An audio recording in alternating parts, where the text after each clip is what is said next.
এই ঠাকুরের ফটো মটু সব তারা ফালাইছে, ফালিয়া ঘুরা করে বাইক স্কুটার তো আমার বাড়ির তো বাইক ভাঙছে, তারপরে আমার দেওয়ারের বাড়ির আমার দেওয়ার পুতের বাইক ভাঙছে, তারারও ঘরের সম্পূর্ণ জিনিস ভাঙছে।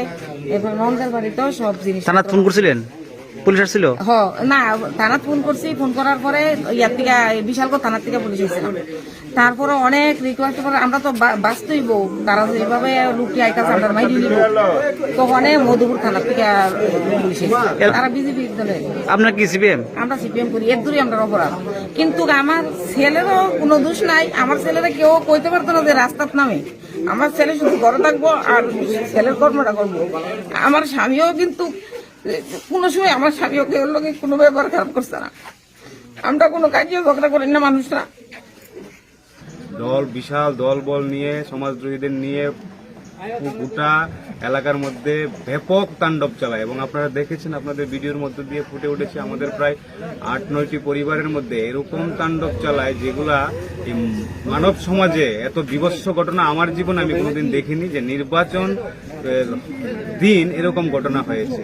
মূলত ব্যবস্থা হচ্ছে নির্বাচন কমিশন অবাধ এবং শান্তিপূর্ণ নির্বাচন করার জন্য যে ব্যবস্থা নিয়েছিল সেই ব্যবস্থার সুযোগ নিয়ে মানুষ যখন সকালবেলা থেকে ভোটের লাইনে দাঁড়িয়েছে সেটাই তাদের চক্ষুশূল হয়ে দাঁড়িয়েছে। কেন ভোট দিতে গেল মূল বিষয় হচ্ছে এটাকে কেন্দ্র করে গোটা রাতভর 9টা থেকে 11টা পর্যন্ত সেই তাণ্ডব চালায়। এবং আপনারা লক্ষ্য করেছেন যে গতকালকে যখন বিশালগড় পিএসে আমি ফোন করি, এখান থেকে যখন আমাদের কর্মীরা ফোন করছিল তখন বিশালগড় পিএসে আন্ডারে যারা ছিল তারা মূলত লালসিমুরাতে একটি ঘটনা হয়েছিল, সেখানে ইনভলভ ছিল এবং নির্বাচনের কাজে এসডিএম অফিসে ছিল। এখান থেকে আসতে দেরি হয়, পরবর্তী সময়ে আরউকে ফোন করা হয়েছে, এসপিকে ফোন করা হয়েছে, ওনারা মধুপুর থানার বড়বাবুকে পাঠিয়েছে। তখন ঘটনা প্রায় শেষের পথে, পুলিশ আসতে আসতে দেরি হয়, এসে দেখে দুষ্কৃতীরা পালিয়ে যায়, তারপর তারা এখান থেকে রিপোর্ট নিয়ে যায়।